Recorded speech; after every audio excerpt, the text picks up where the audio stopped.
Parlamentario Euskal Herria Bildu, tiene la palabra el señor Otero Gabirondo.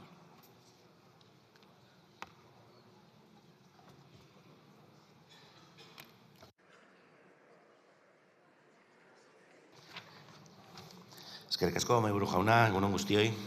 Adamuz eta Gelidako tren istripuei loturiko diru laguntzak ezartzen dituen errege dekretu legearen alde egingo du zalantzarik gabe Euskal Herria Bilduk. Dozenaka hildako eta ehunka zauritu utzi zituen istripuek, lehendabizi minak era jarraian elkartasuna piztu zigun. Beste hainbat ezbeharren aurrean bezala, lehendabiziko minututik gure doluminak eta elkartasuna eskaini genituen. Adieraziz, beste hainbatean bezala, kaltetuak laguntzeko egingo ziren esfortzuei batuko ginela. Hala esan eta egin genuen Valentziako danan, hala esan eta egin genuen Itzalaldi etorri zenean, gure grina, gure izaera politikoa elkartasuna delako.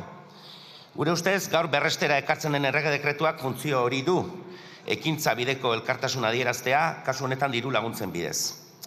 Adamuz eta Gelidako istripuak urtarrilaren 18 eta 20an izan ziren, eta aste bat besterik pasagabe, estatuko gobernuak diru laguntzak zehazten dituen errege dekretu legea onartu, eta boletinean argitaratu zen.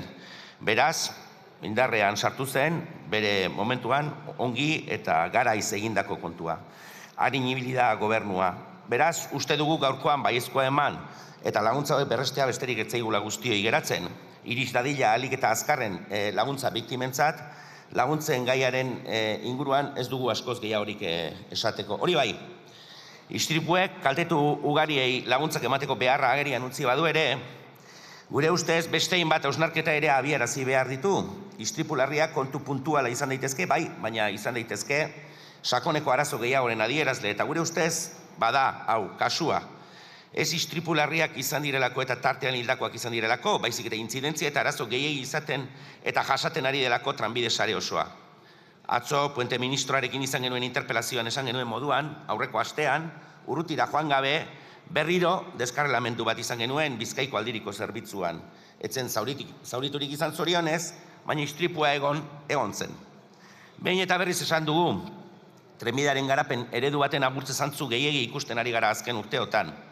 Trenbide sarearen gertakari ugari ikusten ari gara eta gertakari horietako asko sare konbentzionalaren finantziazio eskasaren ondorioa ere bada.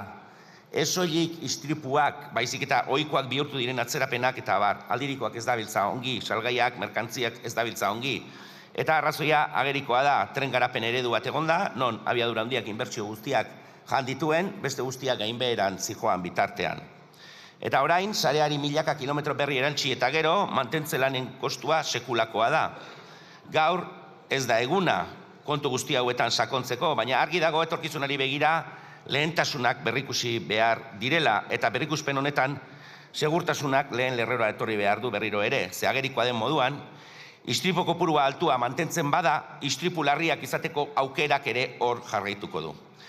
Onartu dezagun gaur errege dekretu lege hau, lagundu ditzagun kaltetuak aldugun neurrian, baina atzerapenik gabe, abia dezagun tren sarearen garapenaren inguruko hausnarketa sakon bat, non segurtasuna, non gertuko zerbitzuak eta non merkantzien garraioak lehentasuna hartzen duten. Besterik gabe, eskerrik asko.